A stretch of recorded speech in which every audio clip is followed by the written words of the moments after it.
तो आज हम एक बहुत ही एक दिलचस्प मिशन पर हैं। अच्छा। मान लीजिए कि हमें बिल्कुल स्क्रैच से यानी शून्य से एक इंसान का शरीर बनाना है। ओके। एक जटिल चलती फिरती सोचती समझती मशीन। तो सवाल यह है कि हमारे बिल्डिंग ब्लॉक्स क्या होंगे? कोई ईंट, सीमेंट, तार नहीं। प्लीज ये अच्छा नहीं, ये अच्छा। हमारे पास होंगे 4, आप कह सकते हैं, जादुई मटेरियल्स, जिन्हें हम ऊतक या टिश्यू कहते हैं। बिल्कुल। आज हम इन्हीं 4 मटेरियल्स को समझने की कोशिश करेंगे। अरे बाप रे! लेकिन हम सिर्फ क्या पर नहीं रुकेंगे, हम क्यों और कैसे की गहराई में उतरेंगे। ये एक बेहतरीन तरीका है इसे देखने का, क्योंकि असल में हमारा शरीर यही तो है। हाँ, इन 4 फंडामेंटल टिश्यूज का एक बेहद जटिल और खूबसूरत आर्किटेक्चर। ये 4 टिश्यू हैं। एपिथेलियल, जो कवरिंग का काम करता है। कनेक्टिव, जो सब कुछ जोड़ता और सहारा देता है। मस्कुलर, जो मूवमेंट पैदा करता है। और नर्वस, हाँ। जो पूरे सिस्टम को कंट्रोल करता है। वाह! आज हम देखेंगे कि प्रकृति ने इन 4 मटेरियल्स का इस्तेमाल करके इतनी कमाल की मशीन कैसे बनाई। बिल्कुल। तो आर्किटेक्ट्स की तरह सोचते हैं, किसी भी स्ट्रक्चर को बनाने में सबसे पहला कदम क्या होता है? उसकी बाहरी दीवारें। हाँ, उसकी बाहरी दीवारें और अंदर की लाइनिंग बनाना, एक प्रोटेक्टिव लेयर। तो यहीं से हमारा पहला बिल्डिंग ब्लॉक सामने आता होगा, एपिथेलियल टिश्यू। बिल्कुल। एपिथेलियल टिश्यू शरीर का वॉलपेपर और पेंट है एक तरह से। अच्छा। इसका मुख्य काम है कवर करना और प्रोटेक्ट करना। ये ना सिर्फ शरीर को बाहर से ढकता है, बल्कि अंदर के सभी अंगों और खोखली जगहों, जैसे हमारा मुंह, पेट, फेफड़े, सबकी लाइनिंग भी यही बनाता है। इसकी खासियत ये है कि इसकी कोशिकाएं यानी सेल्स एक दूसरे से टाइल्स की तरह बिल्कुल सटी हुई होती हैं। अच्छा, कोई गैप नहीं होता बीच में? कोई गैप नहीं होता। ये एक अभेद्य दीवार बनाती है। एक मिनट, अगर ये दीवार अभेद्य है तो फिर जरूरी चीजें अंदर बाहर कैसे जाती हैं? जैसे फेफड़ों में ऑक्सीजन खून में जाती है और कार्बन डाइऑक्साइड बाहर आती है। ये तो इसी टिश्यू के आर पार होता है। बहुत अच्छा सवाल है। यहीं पर इस टिश्यू का जीनियस डिजाइन सामने आता है। कैसे? ये एक ही मटेरियल के 2 वर्जन बनाता है। एक कह सकते हैं ईंट की दीवार जैसा, और दूसरा मच्छरदानी जैसा। अरे झूठ बोल रहा है, ये झूठ बोल रहा है। ओके। जहां मजबूती और प्रोटेक्शन चाहिए, जैसे हमारी त्वचा पर, वहां ये कई परतों वाला मोटा स्ट्रक्चर बनाता है, जिसे हम कहते हैं स्ट्रैटिफाइड स्क्वैमस एपिथेलियम। स्ट्रैटिफाइड मतलब लेयर्स में? हाँ, स्ट्रैटिफाइड का मतलब ही है लेयर्स में। ये हर दिन की टूट फूट झेलता है। और वो मच्छरदानी वाला वर्जन? वो है सिंपल स्क्वैमस एपिथेलियम। ये कोशिकाओं की सिर्फ एक बेहद पतली परत होती है, कागज से भी पतली। अच्छा। ये फेफड़ों के अंदर की थैलियों, मतलब एल्वियोलाई, और खून की नसों में पाई जाती है। यहाँ प्रोटेक्शन से ज्यादा जरूरी है स्पीड। ऑक्सीजन और कार्बन डाइऑक्साइड को तेजी से आर पार जाना होता है, और ये पतली परत उन्हें एक सुपरफास्ट हाईवे देती है। तो देखिए, एक ही टिश्यू जरूरत के हिसाब से 2 अलग अलग रूप ले लेता है। समझ गया। एक है मोटा बॉडीगार्ड और दूसरा पतला गेटकीपर। तू समझा? हाँ। नहीं, तू समझा नहीं। लेकिन शरीर के अंदर तो और भी बहुत कुछ होता है, जैसे पेट में खाना हजम होता है, आंतों में उसे अब्जॉर्ब किया जाता है। क्या वहां भी ये टिश्यू काम आता है? हाँ, लेकिन वहां इसका रूप फिर बदल जाता है। पेट और आंतों के अंदरूनी परत में ये पिलर जैसे लंबे सेल्स बनाता है, जिन्हें हम कॉलमनर एपिथेलियम कहते हैं। पिलर जैसे? हाँ, लंबे। ये लंबे सेल्स एक फैक्ट्री की तरह काम करते हैं। कुछ सेल्स पाचन के लिए जूस मतलब सीक्रेशन करते हैं, और कुछ पचे हुए खाने के पोषक तत्वों को सोखते हैं, एब्जॉर्प्शन करते हैं। अच्छा। इनकी लंबाई इन्हें ज्यादा सरफेस एरिया देती है, जिससे ये अपना काम बेहतर तरीके से कर पाते हैं। और कुछ जगहों पर, जैसे हमारी सांस की नली में, इन पिलर्स पर छोटे छोटे बालों जैसी संरचना होती है, जिसे सिलिया कहते हैं। ये कन्वेयर बेल्ट की तरह काम करते हैं, जो धूल और बलगम को लगातार बाहर की तरफ धकेलते रहते हैं। कमाल है। मतलब ये टिश्यू सिर्फ दीवार नहीं है, बल्कि एक पूरी फंक्शनल यूनिट है, जो जरूरत के हिसाब से अपना आकार और काम बदल लेती है। बिल्कुल। ठीक है, तो हमने अपने शरीर के मॉडल की बाहरी और भीतरी परतें बना ली, लेकिन अभी तो ये खोखला है। इन अंगों को आपस में कौन जोड़ेगा? इन्हें अपनी जगह पर कौन टिकाए रखेगा? लगता है यहाँ हमारे दूसरे बिल्डिंग मटेरियल यानी कनेक्टिव टिश्यू का रोल आता है। बिल्कुल। अगर एपिथेलियल टिश्यू शरीर का पेंट है तो कनेक्टिव टिश्यू शरीर का cement, steel frame, nut bolt और शॉक एब्जॉर्बर सब कुछ है। सब कुछ? हाँ, सब कुछ। जैसा कि नाम से ही जाहिर है, इसका मुख्य काम है जोड़ना, सहारा देना और बांधना। लेकिन ये शरीर का सबसे डाइवर्सिटाइल, सबसे वर्सिटाइल टिश्यू है। खून से लेकर हड्डी तक सब कुछ कनेक्टिव टिश्यू ही है। बंद करो, हाथ जोड़ के मैं मोदी साहब से गुजारिश करता हूँ। एक मिनट, खून और हड्डी ये दोनों एक ही कैटेगरी में कैसे हो सकते हैं? एक तरल है, दूसरा शरीर का सबसे कठोर हिस्सा। ये तो ऐसा हुआ जैसे पानी और पत्थर को एक ही चीज कहना। यहीं पर प्रकृति के मॉड्यूलर डिजाइन का सबसे बेहतरीन उदाहरण देखने को मिलता है। अच्छा। हर कनेक्टिव टिश्यू का एक बेसिक ब्लूप्रिंट होता है। कुछ कोशिकाएं मतलब सेल्स जो एक नॉन लिविंग मटेरियल में तैर रही होती हैं, जिसे हम मैट्रिक्स कहते हैं। मैट्रिक्स? हाँ, सारा खेल इसी मैट्रिक्स का है। अगर आप मैट्रिक्स को तरल प्लाज्मा बना दें जिसमें ज्यादातर पानी हो तो आपको मिलता है ब्लड। ओहो। शरीर का ट्रांसपोर्ट हाईवे जो ऑक्सीजन, न्यूट्रिएंट्स और वेस्ट को हर जगह पहुंचाता है। और हड्डी के मामले में? अगर आप उसी मैट्रिक्स में कैल्शियम और फास्फोरस जैसे मिनरल्स भर दें तो वो मैट्रिक्स पत्थर जैसा कठोर हो जाता है और आपको मिलती है हड्डी। वाह। शरीर का मजबूत फ्रेमवर्क जो हमें आकार देता है, हमारे अंगों की रक्षा करता है और हमें खड़ा रखता है। तो देखा आपने, एक ही basic idea, cells in a matrix, से शरीर ने दो बिल्कुल अलग अलग जरूरतें पूरी कर लीं। ये तो कमाल की एफिशिएंसी है। बिल्कुल, ये प्रकृति की एफिशिएंसी है। ये सच में एक आहा मोमेंट है। तो ये मैट्रिक्स ही सुपर मटेरियल है जिसे आप अपनी जरूरत के हिसाब से बदल सकते हैं। जैसे एक ही प्लास्टिक से आप एक लचीली बॉटल भी बना सकते हैं और एक मजबूत लेगो ब्रिक भी। एकदम सही एनालॉजी है। तो इस कैटेगरी में और क्या क्या आता है? सुना है लिगामेंट्स और टेंडन्स भी कनेक्टिव टिश्यू हैं। हाँ, ये शरीर के रस्से और केबल हैं। इन्हें फाइब्रस कनेक्टिव टिश्यू कहते हैं। टेंडन्स बहुत मजबूत, मोटे केबल की तरह होते हैं जो मांसपेशियों को हड्डियों से जोड़ते हैं।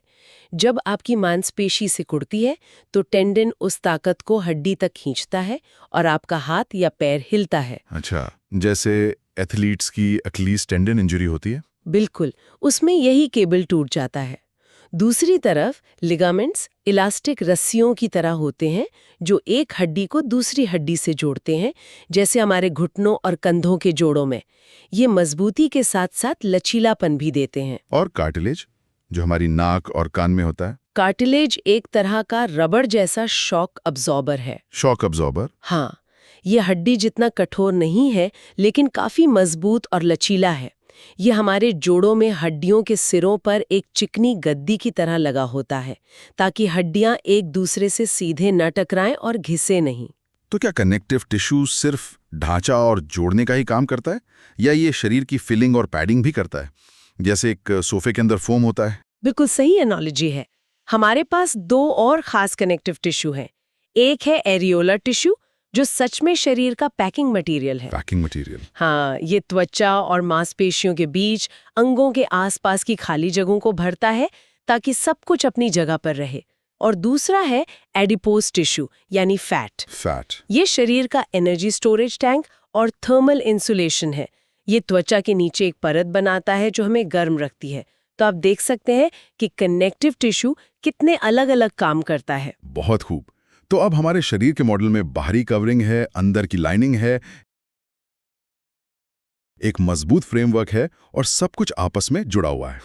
लेकिन ये अभी भी एक बेजान पुतला है। हाँ। इसमें जान डालने के लिए, इसे चलाने के लिए हमें इंजन चाहिए। सही। तो अब बारी आती है हमारे तीसरे मटेरियल की, मस्कुलर टिश्यू। हाँ, मस्कुलर टिश्यू शरीर का इंजन रूम है।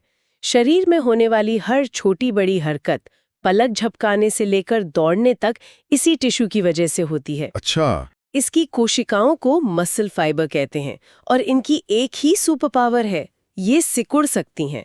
इनमें खास प्रोटीन होता है, कॉन्ट्रैक्टाइल प्रोटीन, जो इन्हें छोटा और मोटा होने की ताकत देता है।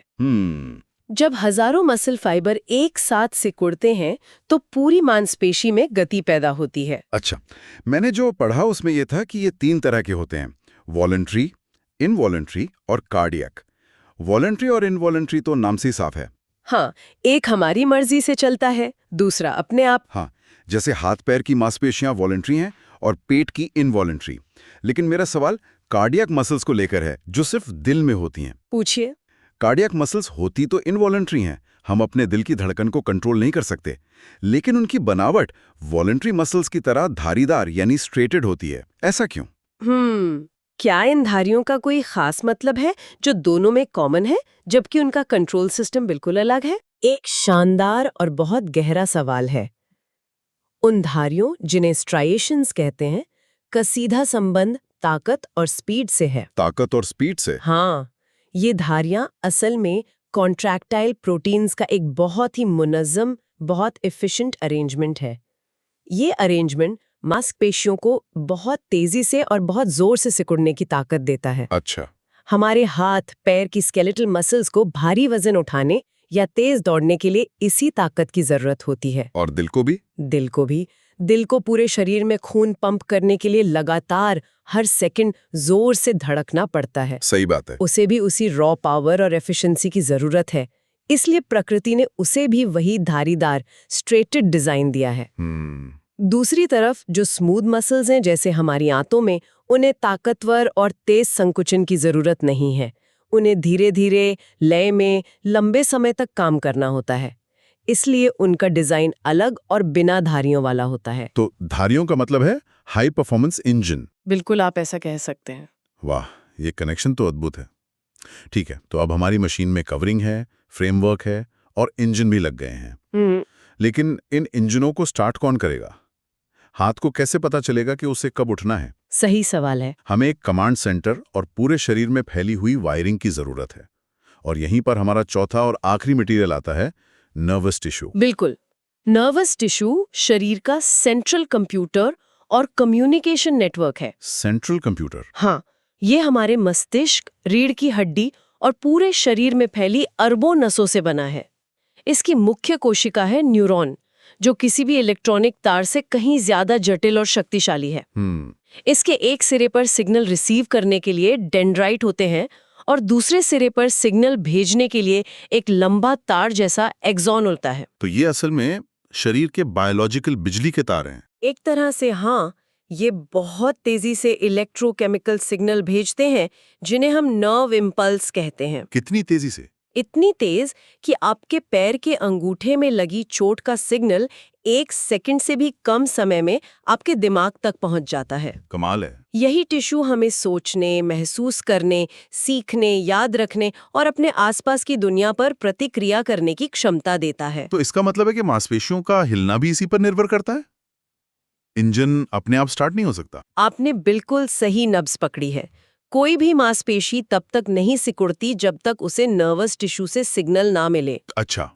ये इन दोनों टिश्यूज का एक परफेक्ट डांस है। जब आप किसी गर्म चीज को छूते हैं तो त्वचा में मौजूद नर्वस टिश्यू का एक सिपाही, मतलब न्यूरॉन, तुरंत दिमाग को खतरे का सिग्नल भेजता है। दिमाग उस सिग्नल को प्रोसेस करता है और तुरंत मस्कुलर टिश्यू के इंजन को पीछे हटो का कमांड भेजता है और आपकी मांसपेशी सिकुड़ती है और हाथ पीछे हट जाता है। और ये सब पलक झपकने से भी तेज होता है। बिल्कुल, यही नर्वस और मस्कुलर टिश्यू का शानदार तालमेल है। तो आज हमने स्क्रैच से एक शरीर बनाया।